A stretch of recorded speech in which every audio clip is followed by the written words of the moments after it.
Carmelo Anthony will be signing with the Houston Rockets anytime now, as the 34-year-old small forward made his decision clear after Atlanta waives him. Anthony will still make his $27.9 million salary under the Hawks cap space, while Houston will sign him to a $2.4 million veterans minimum. How's it going, guys? My name is Wilson. Carmelo Anthony is one of the best scorers of his generation and one of the best players in the NBA 5 years ago when he led the Knicks to the second round. But a lot has changed since then. Heading into his 16th season, Anthony told the Undefeated, making it clear he simply doesn't want to come off the bench. Anthony hasn't came off the bench once in 1,054 career NBA games. Unfortunately, Melo hasn't adapted his game, lost a lot of his explosiveness, got way worse on defense, and at times last season made little to no impact with the Thunder. I'm not hating on Carmelo Anthony at all, but seeing how ineffective he was for last year's playoffs doesn't indicate any good signs he'll be better for next season, especially towards the latter part of his career. Getting older and some nights just doesn't have the legs. I thought ESPN disrespected Anthony heavily last year on the players' rankings, listing him as the 64th best player, viewed as overrated by many over the last 3 seasons due to his inconsistency and lack of defense. Right now, I'm not sure if many people even consider Melo as a top 100 player heading into the 2018-19 season. With that said, here are 10 average role players better than Carmelo Anthony right now. Marcus Smart, the former 6th overall pick in the 2014 draft, signed a 4-year $52 million deal with Boston. An instant contributor off the bench, still plays 30 minutes a game. Not a great offensive player, only averaged 10 a game, but his defensive energy and hustle plays are contagious for the Celtics. The perfect 6th man to come off the bench, making about $11 million less than Melo next season, brings toughness, never backs down from physicality, gives the opposing team a tough time. The time when he drew back-to-back charges on James Harden and the epic come from behind win, winning plays like that separate Smart amongst other role players. I'd rather have Smart knowing I'll get all the hustle plays and defense on my team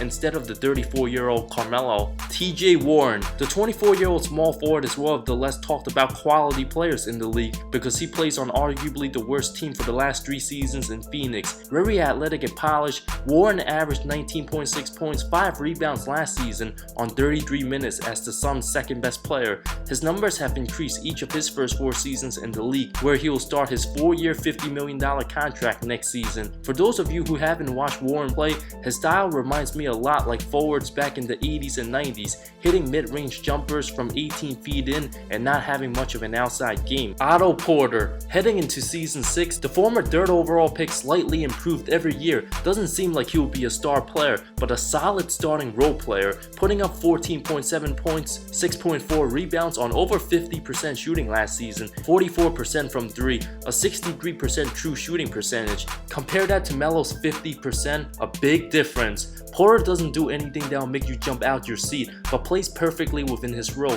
doesn't force up bad shots. If Anthony was on the Wizards in replace of Porter, they'd clearly be worse. Robert Covington, the NBA world's finally starting to appreciate how underrated Covington is, even earned the honors on being first team all defense. Role co-started every game each of his last 2 seasons, was the only good player during that tanking era, puts up nearly 13 points and almost 2 steals. Even though he's not an efficient shooter, only shot 41% from the field last season, Melo's still clearly the better scorer, but Covington's defense is impeccable, is always the one responsible for guarding the other team's best defensive players, something Melo's incapable of at this point of his career. Gary Harris, the Nuggets starting shooting guard, is one of the most underrated young players in the league, averaged 17.5 points, nearly 2 steals last season, shot 40% from downtown, way more efficient than Anthony, a better 3-point shooter. Harris seems to be one of the most forgotten players in the league, but would easily be the best player on the Brooklyn Nets right now, can create off the dribble, and also one of the best defenders at his position,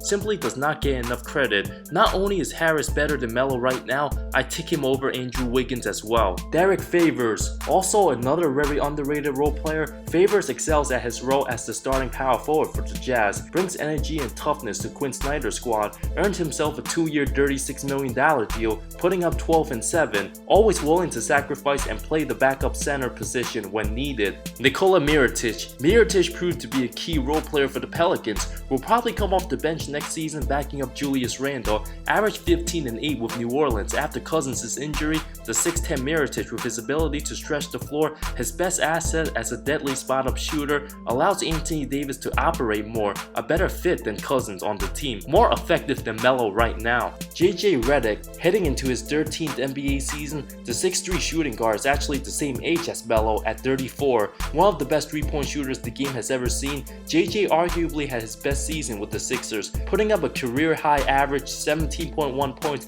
making almost 3 threes a game. At times, Redick was the most reliable scorer for Philly when Embiid wasn't playing, while Anthony's coming off the worst season of his career, averaged 1 point less than JJ. Redick's way more efficient, shot a better percentage from 3 than Melo in field goals last season, with Anthony making more than twice as much next season. Think about that for a second. Torian Prince, another quality NBA player under the radar. Prince doesn't get much attention, playing for the awful Hawks, who will probably continue to be one of the worst teams in the next few years. The 6'8 small forward made significant improvements, from averaging 5.7 points as a rookie to 14.1 points, proven to be a solid starter. You put Prince with the Rockets instead of Melo, that's a way better fit. A guy who shot nearly 39% from 3 last season, doesn't need the ball much in his hands, way more athletic on the open floor, provides more energy, and can defend multiple positions, even guys bigger than him. The 24-year-old is somebody the Rockets desperately needed to replace Ariza at the 3, but that's too bad for Houston now that they're gonna be worse with Melo. Joe Ingles. How can you forget about Jingling Joe? Proven to be an excellent role player, the 30-year-old Australian can do a little bit of everything, from playmaking to knocking down threes and causing deflections. Ingles made his presence felt in the 2018 playoffs, whether it was getting physical with Paul George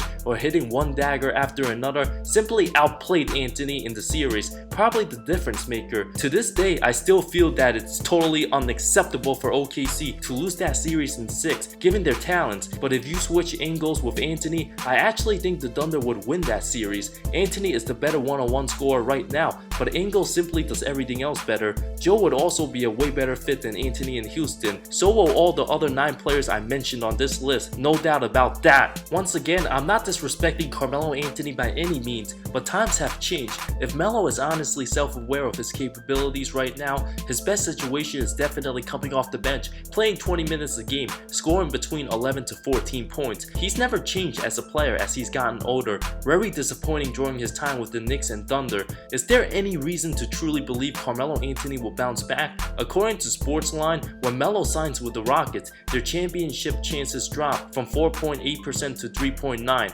Ouch, that's not a good sign. With the fact that Melo ran Coach D'Antoni out of New York, not very promising. Thank you so much for watching this video. What other role players do you guys think are better than Carmelo Anthony right now? Is he even a top 100 player today? Let me know in the comments below. I talk NBA comparisons, amazing storylines, NBA history, and anything basketball that will interest you. If you love the NBA, subscribe to my channel. More good stuff coming soon. See you next time.